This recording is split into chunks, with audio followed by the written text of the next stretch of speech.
Good morning student. आज हम class 6 की छठी पाठ को पढ़ने वाले हैं जिसका नाम है हमारे पड़ोसी। इस पाठ में दो बच्चों के बीच में बातचीत अपने पड़ोसी को लेकर बताई गई है। चलिए इस पाठ को हम शुरू करते हैं। रवि और मैं मतलब लेखिका खाली बैठे खिड़की में बाहर झांक रहे थे। तभी अगले मकान के सामने एक ट्रक आकर रुका। रवि और लेखिका जब खिड़की के बाहर देख रहे थे तब उनके बगल के मकान पर एक ट्रक आकर रुकी। लगता है कोई आ गया है, मैंने कहा। अब क्या करें? हमने एक दूसरे की तरफ देखा। उस मकान का बगीचा पिछले महीने से हमारा खेल का मैदान बना हुआ था। वहाँ हम लोग घंटों मज़े करते थे। कभी उसकी घास में खजाने की खोज करते तो कभी मन होने पर छुपा छुपी खेलते। उसकी खिड़की के धुंधले धुंधले कांच से हम लोग अक्सर झांका करते थे और सोचते थे कि यह मकान अंदर से कैसा होगा। जब उन दोनों के सामने एक ट्रक आकर खड़ी हो गई तो लेखिका ने कहा, लगता है कोई आया है। वो दोनों ने एक दूसरे के तरफ देखा। उस मकान का जो गार्डन था, खेलने का मैदान बन चुका था कुछ महीनों से। वे वहाँ जाकर घंटे खेलते थे और मज़े करते थे तथा कभी कभी तो खजाने की खोज भी करने लग जाते थे और छुपा छुपी भी खेलते थे। उस मकान के खिड़की जो धुंधले धुंधले थे, उन खिड़कियों से यह दोनों अक्सर झांका करते थे और सोचते थे कि अंदर से यह मकान कैसा होगा। इसमें एक भूत है, रवि कहता। मुझे उसकी आवाज़ सुनाई देती है। मैं डर के मारे कांप उठी और तुरंत हाथ जोड़कर भगवान को याद करने लगी। अब हम लोग वहाँ दोबारा कभी नहीं खेल पाएंगे। अब तो हमें अपने पास पड़ोस के मकानों के बीच की पक्की सड़क से ही संतोष करना पड़ेगा।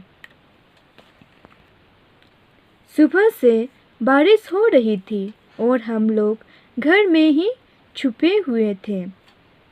देखो, वे हर तरफ रखते फिसलते फिर रहे हैं। रवि ने ज़बरदस्ती हंसने की कोशिश की। वहाँ कीचड़ ही कीचड़ है, उनके बक्से खराब हो जाएंगे। जब रवि ने उसे ऐसा कहा तो लेखिका कहती है, मैंने भी थोड़ा संतुष्ट मतलब सैटिस्फाई होते हुए सहमति से सिर हिलाया और ट्रक से उतारे जा रहे सामान को देखते रही। तभी मैं स्तब्ध रह गई। मैंने रवि का कंधा पकड़कर जोर से हिलाया। स्तब्ध का मतलब है चौंक जाना। जब लेखिका ट्रक से सामान उतारने वाले को देख रही थी तब वो चौंक गई और उसने रवि का कंधा पकड़कर जोर से हिलाया और कहने लगी, वे तो शंकर साहब है। मैं चीख पड़ी।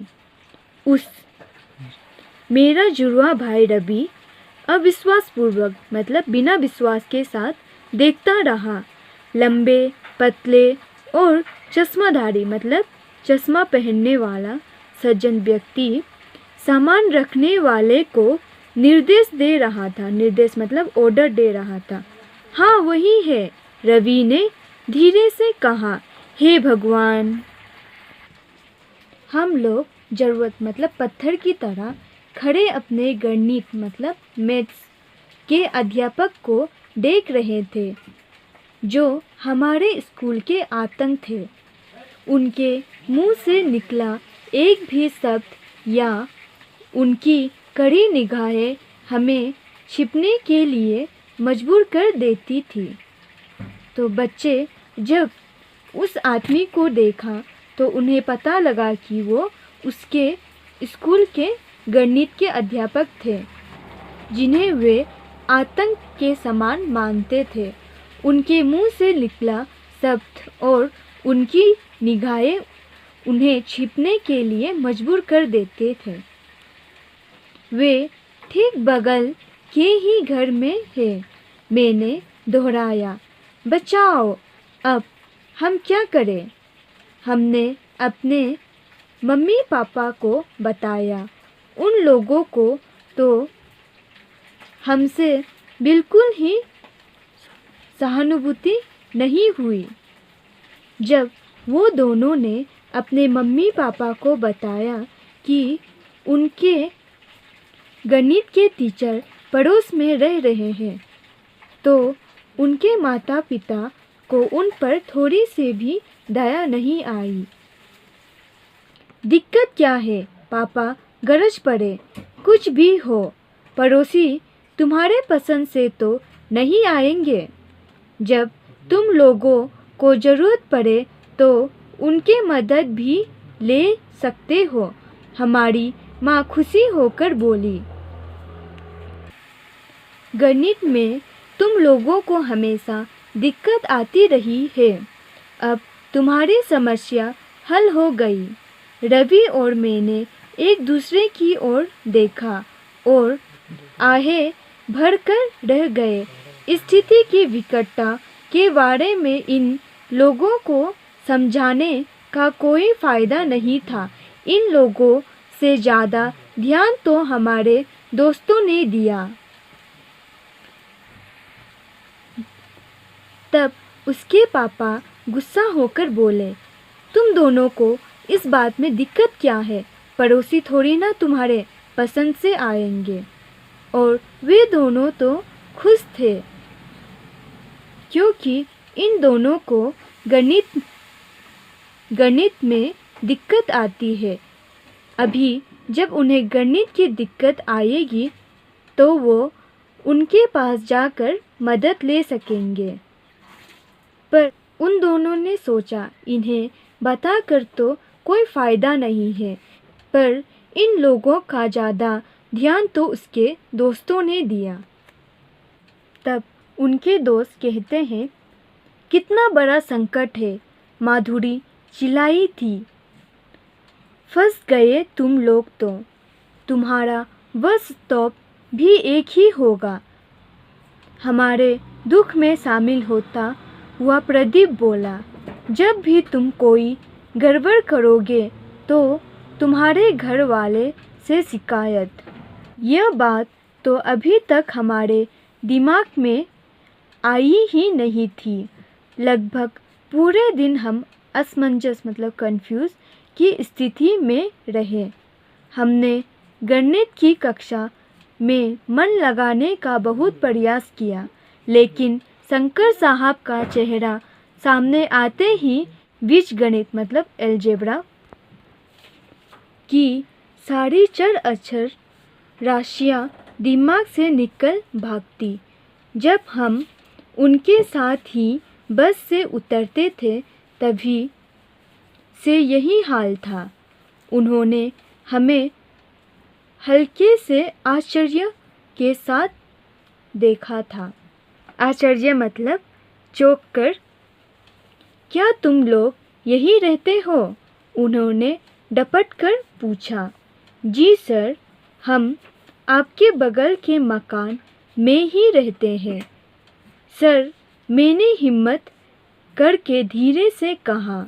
वे जब भी मेरी तरफ देखते थे मेरा यही हाल होता था। अच्छा, अब समझा, उन्होंने कहा और लंबे लंबे कदम बढ़ाते हुए चल दिए। अगली सुबह बस स्टॉप पर पहुंचने में हमने थोड़ी देर की। रवि नज़र रखे रहा और अंत में बोल पड़ा, अब वे जा रहे हैं। हम बातें करते हुए जानबूझकर देर कर रहे थे। यहाँ तक कि माँ को फिक्र होने लगी थी। तो वो दोनों धीरे धीरे जानबूझकर आते थे ताकि उनके सर चला जाए, जिसकी वजह से उनकी माँ को फिक्र होने लगती थी क्योंकि वे लेट हो जाते थे। अब तुम लोग निकल ही लो, उन्होंने जोर देते हुए कहा। इस तरह से तो तुम्हारी बस छूट जाएगी। तभी रवि को नुक्कड़ मतलब साइड से बस मूर्ति दिखाई दी। हम लोग एकदम से भागकर बस स्टॉप पर पहुँचे। हम लोगों ने लगातार 5 दिन तक ऐसा ही किया। शंकर साहब हर बार नाराज़गी भरी नज़रों से हमें देखते। छठे दिन जब हम लोग दौड़ते भागते और हाँफते हुए पहुँचे तो वे नाराज़ हो गए। तुम लोग ठीक समय पर बस स्टॉप क्यों नहीं पहुँचते? उन्होंने डांट कर कहा। यह तरीका ठीक नहीं है। इस पाठ का 2 भाग होगा। यह पहला भाग था और दूसरा भाग आपको अगले वीडियो में मिल जाएगी। धन्यवाद।